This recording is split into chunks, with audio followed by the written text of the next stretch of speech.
Jenius Medis. Lanjut lagi, jangan lupa like, komen dan share cerita ini ke media sosial yang sahabat punya. Terima kasih. Bab 2610-2612. Pada saat festival Luotian diadakan, berita runtuhnya keluarga Dai menyebar dengan cepat. Tentu saja, dalam beberapa hari terakhir, isu yang lebih besar telah menyebar. Itulah yang terjadi di Taman Grand Prix sebelumnya. Su Huang dan Tao Sueki memberitahu Jericho Lee bahwa pertarungan menentukannya melawan orang mati akan diedit menjadi film untuk dirilis secara global. Tujuannya adalah untuk menakut-nakuti beberapa jam malam di luar negeri, dan juga untuk mendobrak papan nama Lee Qiankun. Film ini dirilis dengan parasut hampir tanpa publisitas, namun langsung memicu gelombang tontonan. Kebanyakan orang awam yang tidak mengetahuinya menganggapnya sebagai blockbuster. Efek spesial di dalamnya terlalu hidup, aksinya keren, pertarungannya seru, dan mata membara. Sebelumnya, film-film dalam negeri Huaxia selalu berupa efek khusus tukau 50 fan, tekstur yang buruk, propaganda biaya produksi beberapa miliar, 80% mengeluh tentang daging kecil, 10% meninggalkan biaya produksi, dan kemudian meninggalkan ratusan ribu efek terlambat. Terus terang, produksi yang buruk selalu menjadi salah satu kekurangan film dalam negeri. Meskipun ada beberapa perubahan dalam beberapa tahun terakhir dan beberapa film laris yang dibuat dengan baik telah diproduksi, secara keseluruhan, produksi yang buruk masih menjadi mayoritas. Seperti kali ini, efek-efek spesialnya tampak nyata seolah-olah ada orang seperti itu, yang tidak diragukan lagi memberikan pengalaman menonton yang belum pernah terjadi sebelumnya kepada penonton, dan wajar jika box office laris manis. Namun, dibandingkan dengan kekosongan orang biasa, dunia bawah tanah dan bahkan dunia seni bela diri semuanya berada dalam kepanikan dan kegelisahan yang mendalam. Bagaimana mungkin? Apakah hantu Jiuk Xuanmen sudah mati? Jiwa orang mati adalah kekuatan besar Sanxian. Ia sudah bisa disebut keberadaan abadi, dan menempati urutan ke-10 dalam daftar Sanxian. Dan mati seperti itu. Itu terlalu palsu. Di level Sanxian, ini seperti bermain selama ratusan tahun. Bahkan jika Anda tidak bisa melawan musuh, mudah untuk melarikan diri. Bahkan jika orang kuat lainnya di daftar abadi ingin menyerang dia, sulit untuk membunuhnya. Ya, film ini benar-benar rumor. Tetapi hantu itu memang pergi ke China beberapa hari yang lalu, dan tidak ada kabar setelahnya. Lagi pula, siapa yang berani membuat rumor bahwa dia sudah mati? Apalagi filmnya dirilis ke seluruh dunia.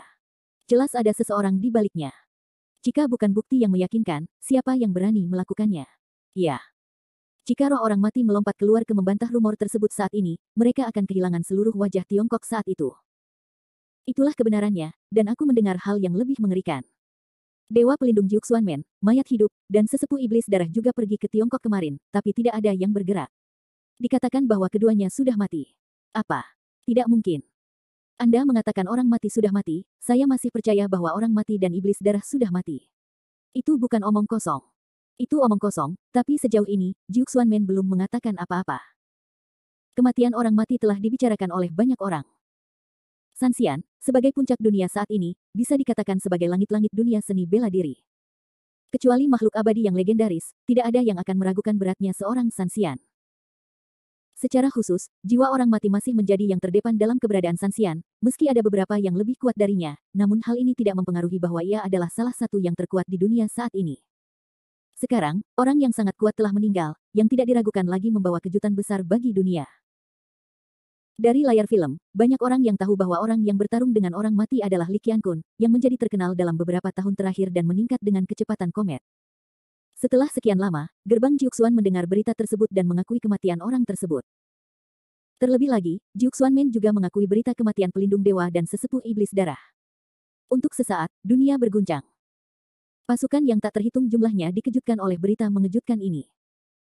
Sejak diterbitkannya daftar makhluk abadi yang tersebar, orang-orang di seluruh dunia merasa bahwa Jiuk Xuanmen adalah kekuatan paling kuat di dunia. Daftar makhluk abadi yang tersebar menempati 4 tempat. Siapa yang mampu menandingi pencapaian luar biasa ini? Tapi sekarang, yang ke-10 mati. Setan darah ke-17 sudah mati. Orang mati ke-8 juga sudah mati. Dalam sekejap, hanya ada satu orang yang tersisa di daftar makhluk abadi yang tersebar. Kekuatan tempur kelas atas Jiuk Xuanmen berkurang 3/4. Teman bicara Jiuk Xuanmen juga menyatakan bahwa mereka akan mengejarnya sampai akhir dan tidak pernah mati bersama Lee Qiankun. Namun, di mata banyak orang, jelas terbaca arti lain, yaitu 3 orang yang dirusak di Jiuk Xuanmen semuanya dibunuh oleh Lee Qiankun. Seluruh dunia sedang gempar, dan banyak orang mulai memahami mengapa Huaxia tiba-tiba mengedit gambar pertarungan menentukan Lee Qiankun dengan orang mati menjadi sebuah film untuk dirilis secara global. Ini menggunakan kematian orang mati untuk memperingatkan semua orang bahwa jika Anda berani masuk ke Tiongkok, Anda harus melewati Li Qiankun terlebih dahulu. Namun, pria super kuat yang bisa membunuh 3 makhluk abadi, siapa yang tangguh? Untuk sesaat, banyak orang yang bodoh, terutama para petinggi kekuatan besar, yang terus mengadakan pertemuan darurat. Li Qiankun mungkin yang terkuat di dunia saat ini. Nama orang paling berkuasa di Tiongkok memang pantas mendapatkannya. Tugas yang paling mendesak bukanlah memuji seberapa kuat dia, tetapi mendiskusikan tindakan pencegahannya. Apakah Anda punya ide bagus? Petik 2. Semua orang saling memandang. Mereka tahu bahwa Jiu Xuanmen bermaksud untuk hidup selamanya. Lagi pula, dengan kebencian yang begitu besar, gaya Jiu Xuanmen pasti tidak akan menyerah. Namun pertanyaannya, apa alasan mereka bertarung dengan Li Qiankun? Setelah dipikir-pikir, masyarakat langsung mencapai konsensus. Orang ini tidak boleh terpancing. Jika Li Qiankun tersinggung, dia harus menemui Raja Neraka. Batuk. Seorang pria besar terbatuk beberapa kali dan berkata dengan sungguh-sungguh, menurut pendapat saya, dimanapun Li Qiankun muncul di masa depan, kita tidak boleh memprovokasi dia. Jika kita tidak dapat menghindari pertemuan satu sama lain, kita harus berusaha sebaik mungkin untuk rukun. Baiklah dan hindari konflik. Ada orang-orang kuat di balik kekuatan ini, tetapi orang-orang kuat mereka, dibandingkan dengan Li Qiankun, tampaknya tidak cukup melihat. Tak hanya mereka, Badan Keamanan berbagai negara pun mulai menilai dampak dari kejadian ini. Tanpa kecuali, mereka semua sampai pada kesimpulan yang sama, yaitu, mereka tidak boleh memprovokasi Li Qiankun di masa depan. Segera, dengan berita kematian mayat hidup, Iblis Darah, Mo Kongsing, Feng Tiantian, dan lainnya, babak baru topik pun dimulai. Meskipun gerbang Huaxia Jiuxiao telah memainkan Tai Chi, tidak ada yang bodoh. Dari sikap Jiu Xuanmen, mereka sudah bisa menebak bahwa itu ada hubungannya dengan Li Qiankun. Aduh, betapa buruknya Li Qiankun. Saya khawatir dia adalah yang terkuat di dunia. Di masa depan, Huaxia akan menjadi daerah terlarang bagi kekuatan asing. Anda tidak boleh membobolnya tanpa izin, jika tidak, konsekuensinya akan serius. Banyak orang yang senang dan sampai pada kesimpulan yang mengejutkan ini. Namun, Tianjimen kemudian mengeluarkan daftarnya, yang membawa topik tersebut ke puncak yang belum pernah terjadi sebelumnya lagi. Bab 2611. Nomor 1 dalam daftar dewa, Li Qiankun. Budidaya, Xiao Sanxian. Kekuatan sebenarnya, cocok dengan keabadian yang sebenarnya. Pendahuluan, kebanggaan surgawi yang paling menonjol di dunia saat ini tidak pernah terkalahkan sejak ia lahir. Ini adalah mitos sejati tentang tak terkalahkan. Dia adalah orang pertama yang melangkah ke alam jiwa yang belum pernah terjadi sebelumnya dan menciptakan sistem budidaya baru. Dia adalah satu-satunya ahli alkimia, satu-satunya ahli artefak, manusia takdir sejati di dunia, dan satu-satunya kesombongan yang bisa menjadi makhluk abadi. Daftar Tianjimen selalu berwibawa. Tidak pernah ada penilaian yang salah dalam sejarah, namun dalam beberapa tahun terakhir, wajahnya telah dipukul berkali-kali karena satu orang. Pria ini adalah Li Qiankun. Kemudian, Gerbang Tianji membuka kasus khusus untuk Li Qiankun beberapa kali, namun kali ini, Gerbang Tianji tidak membuka kasus khusus, melainkan langsung memindahkan Li Qiankun ke posisi pertama dalam daftar makhluk abadi yang tersebar. Pada awalnya, beberapa orang meragukan kekuatan Li Qiankun tidak cukup untuk menduduki peringkat pertama. Namun, ketika mereka melihat evaluasi kekuatan makhluk abadi yang sebenarnya, mereka semua tercengang. Di forum Wudao, banyak sekali analisa spesifik tentang kekuatan Li Qiankun. Setelah analisis yang panjang, semua orang sampai pada suatu kesimpulan. Artinya, kekuatan Li Qiankun tidak sesederhana kekuatan Zheng Xian. Saya khawatir kekuatan Super Zheng Xian di periode tengah mungkin bukan lawannya. Hasil mengejutkan ini membuat banyak orang bingung. Bagaimana peri kecil bisa sekuat itu? Ini luar biasa. Jericho Li tidak peduli dengan dunia luar. Keesokan harinya, dia kembali ke kota ajaib dan datang ke istana Tianxi dengan mengirimkan susunannya. Li Lisao. Ketika dia muncul, semua orang yang melihatnya menunjukkan rasa hormat. Jericho Li tertegun sejenak. Dia tidak menganggapnya serius. Dia melanjutkan dan menemukan Zhang Lingyu. Lisao, sudahkah kamu menangani masalah ini? Tanda tanya petik 2. Zhang Lingyu terkejut. Baiklah, Jericho Li mengangguk, saya tidak ada di sini kemarin. Apa yang terjadi? Tidak. Li Yan menggelengkan kepalanya. Zhang Lingyu berkata sambil tersenyum pahit, awalnya, Sifu bermaksud mengundangmu menjadi juru bicara pembukaan festival besar Luotian kemarin, tapi sayang sekali kamu pergi sementara. Mendengar pidatonya, Jericho Li melambaikan tangannya, lupakan saja pembicaranya atau apalah. Di mana tuan tua itu? Tuan ada di dalam. Zhang Lingyu menunjuk ke ruang dalam. Jericho Li langsung menemui murid kecil di pintu dan memintanya untuk memberitahunya. Setelah beberapa saat, murid kecil itu kembali, guru berkata, kamu boleh masuk. Berderak. Dorong pintu hingga terbuka, Jericho Lee melihat Tuan Tua dan Tetua Taihua duduk di dalamnya, tidak melihat tetua lainnya. Saya telah melihat Tuan Tua. Duduklah. Apakah kamu sudah selesai dengan keluarga Dai? Tuan Tua itu bertanya dengan santai. Debunya sudah hilang.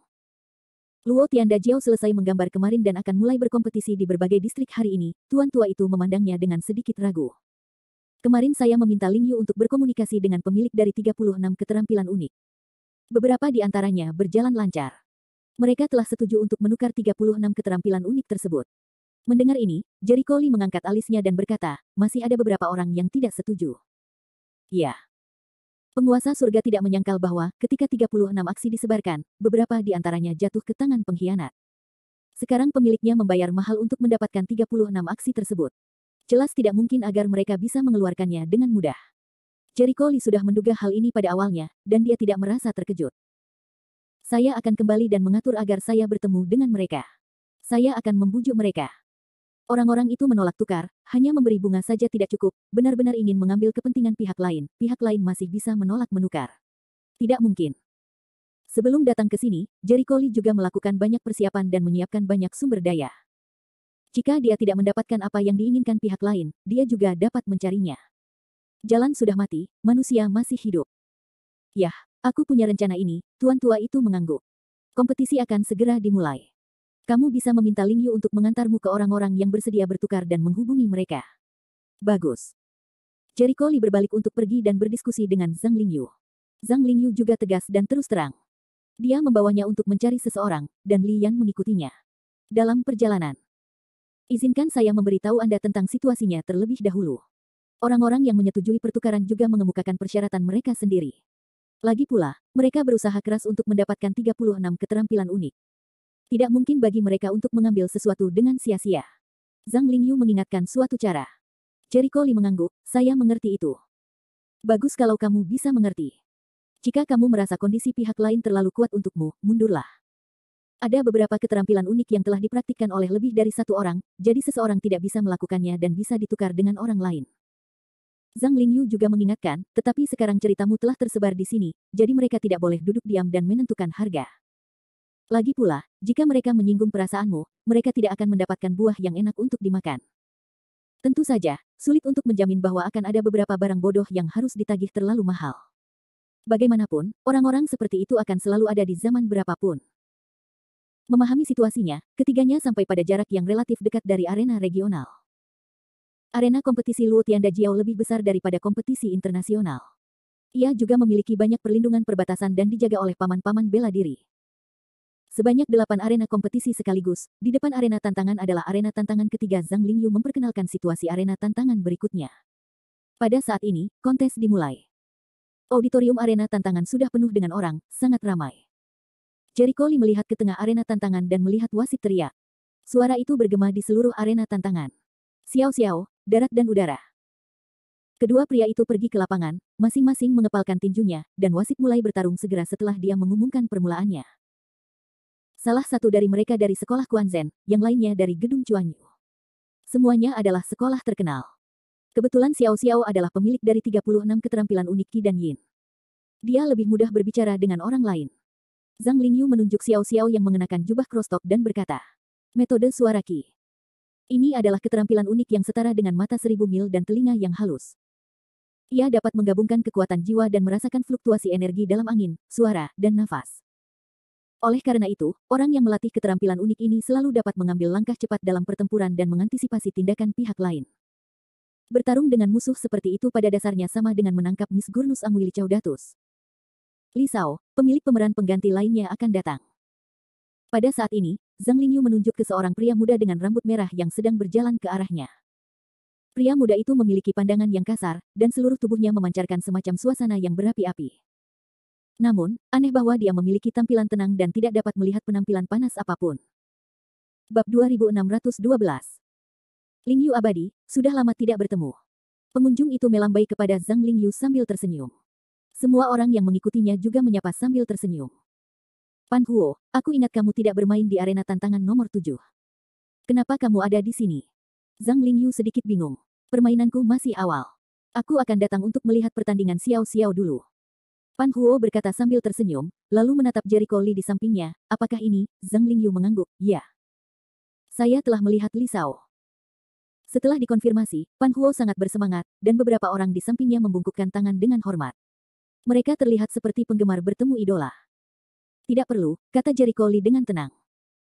Zhang Lingyu berdeham dan berkata, Pan Huo, apakah kamu ingat apa yang aku katakan sebelumnya?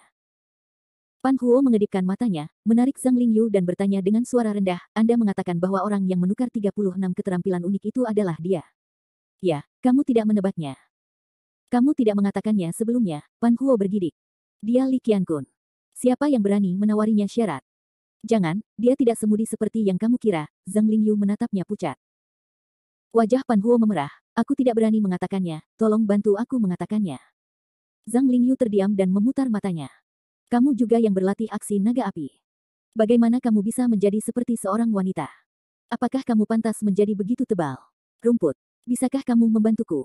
Pan sedang terburu-buru. Jika kamu tidak melihat persahabatan ini, aku akan menendangmu, Zhang Lingyu memelototinya, dan kemudian dengan enggan berjalan ke arah Jericho Lee. Li Shao, jangan lihat Pan Huo, yang bertubuh 5 besar dan 3 kasar, dan mudah tersinggung. Faktanya, itu semua karena keahlian uniknya dalam mengolah api. Keterampilan unik ini paling cocok untuk orang dengan api khusus, tapi itu akan mengubah penampilan dan temperamen seseorang. Syaratnya adalah mengganti senjata api yang setidaknya merupakan senjata roh tingkat tinggi. Mendengar ini, Jericho Lee menoleh ke Pan Huo dan berkata, apakah apinya membumbung tinggi? Pan Huo menggosok tangannya dan berkata dengan canggung, aksi ini pernah terjadi ketika saya turun gunung.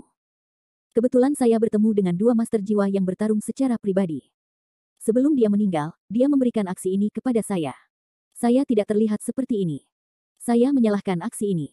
Begitu suara itu turun, beberapa orang di belakangnya mengerutkan kening dan menyeringai. Sial, kamu masih tertawa. Kakak, dulu aku sangat cantik, tapi sekarang aku menjadi seperti ini. Aku tahu aku tidak akan pernah melakukan ini. Pan Huo sangat marah. Maksudmu, kamu punya api khusus? Jericho Lee bertanya dengan menarik. Pan api leng sejenak, ragu-ragu untuk mengangguk, aku mendapat keberuntungan api naga merah sebelumnya. Jericho Lee bijaksana. Api naga merah juga merupakan salah satu api spontan langit dan bumi. Kekuatannya mirip dengan api roh bumi. Terlihat Pan Huo juga beruntung. Apakah kamu seorang alkemis? Jericho Lee bertanya lagi. Pan Huo menggelengkan kepalanya. Saat aku mendapatkan api naga merah itu masih lemah, jadi aku bisa menjinakkannya. Sayangnya, aku tidak memiliki bakat alkimia. Api naga merah hanya bisa digunakan sebagai alat bertarung. Itu sangat disayangkan. Sayang sekali. Maksudnya itu apa? Semua orang saling memandang. Apakah kamu ingin menukar naga api dengan senjata roh tingkat tinggi dengan atribut api? Dari segi nilai, 36 keterampilan unik setidaknya sama berharganya dengan senjata roh tingkat tinggi, dan beberapa di antaranya bahkan lebih baik daripada Ling Bao. Jadi pikiran Pan Huo cukup jernih, dan dia tidak memulai harga secara sembarangan. Ya, saya adalah master psikis di alam bawah sekarang. Jika saya mendapatkan senjata psikis tingkat tinggi, itu akan sangat membantu kekuatan saya dan membuat saya merasa baik kepada master psikis di alam atas. Pan Huo berkata dengan penuh semangat. Pernahkah kamu memikirkan pilihan yang lebih baik? Jericho Lee berkata dengan penuh minat. Pan Huo tercengang, yang lain juga tercengang, dan mereka bingung. Zhang Lingyu tiba-tiba bereaksi, Jericho Lee ini memainkan ide api naga merah. Dia segera bertanya pada Pan Huo, apa latihanmu sebelumnya? Ada apa dengan Yu Tianjue kita? Pan Huo tercengang. Apa atributnya? Tidak ada atribut. Pernahkah Anda mempertimbangkan untuk mempraktikkan metode lain di masa depan? Zhang Lingyu bertanya lagi. Nah, kenapa aku semakin bingung? Wajah Pan Huo berkabut. Garis-garis hitam muncul di dahi Zhang Lingyu, bodoh. Tidak bisakah kamu melihat bahwa api sama sekali tidak cocok untukmu? Pan Huo terkejut. Orang yang mempraktikkan atribut api sepanjang jalan pasti sangat maniak dan mudah tersinggung. Mereka tidak memiliki bakat alkimia. Kamu salah, Zhang Lingyu menghela nafas dan menatap Jericho Lee. Li Shao, jika Pan Huo memberimu api naga merah, bisakah kamu menunjukkan padanya cara baru dalam berkultivasi? Ya. Jericho Lee menganggukkan kepalanya dan memandang Pan Huo dari atas ke bawah. Konstitusi Anda bersahaja, dan karakter Anda tenang, tetapi tidak cukup tegas. Yang paling cocok bagi Anda adalah mengembangkan atribut tanah dan air. Api akan melemahkan bakat Anda sampai batas tertentu. Begitu kata-kata itu keluar, semuanya tertegun. Pan Huo membuka mulutnya dengan takjub, apakah saya cocok untuk mengolah sifat tanah dan air? Bukankah ini mungkin? Tidak ada yang mustahil. Sampai batas tertentu, kepribadian seseorang menentukan jenis latihan apa yang dapat Anda kembangkan. Seseorang yang mudah marah tidak cocok untuk berlatih Yin Rou, menyerang secara diam-diam dan membunuh, jadi dia tidak cocok untuk berlatih atribut air. Orang yang penakut dan penakut cenderung konservatif, sehingga sifat tanah budidaya saling melengkapi. Bukankah tuanmu memberitahumu hal itu? Kata Jericho Lee sambil mengerutkan kening. Pan Huo menggaruk kepalanya. Tidak. Jericho Lee tidak berkata apa-apa. Tampaknya sebagian besar orang yang tidak mengetahui jalur kultivasinya sendiri selalu menjadi mayoritas. Dalam ngomong-ngomong, kamu tidak cocok untuk berlatih atribut api, tetapi semua keterampilan dan seni bela diri yang berhubungan dengan atribut api tidak cocok untukmu. Apakah Anda dari Gedung Chuanyu? Apakah Anda ingat bahwa di Gedung Chuanyu, seharusnya ada keterampilan pedang tuksuan? Itu cocok untukmu, kata Jericho Lee dengan tenang. Kitab suci pedang tuksuan. Pan Huo tertegun dan membuka mulutnya. Sepertinya itu adalah keterampilan yang paling tidak terlatih di sekolah kita. Itu juga sangat lemah. Mendengar pidato tersebut, Jericho Lee kembali terdiam. Bakat adalah kunci dari segalanya. Saya tahu kitab suci pedang tuksuan hanyalah keterampilan tingkat lokal, yaitu tidak sebaik Yutian Jue yang kamu latih sekarang. Tapi kamulah yang menentukan kekuatanmu, bukan keterampilan. Yang benar adalah yang terbaik. Setiap kali dia berbicara dengan murid-murid ini, dia merasa seperti ayam yang berbicara dengan bebek. Bukan karena orang-orang ini tidak berbakat, melainkan karena mereka sangat kaku dalam berpikir, sepenuhnya mengikuti jalur pendahulunya, dan terutama suka mencapai puncak. Tidak terlalu melelahkan untuk berbicara dengan mereka.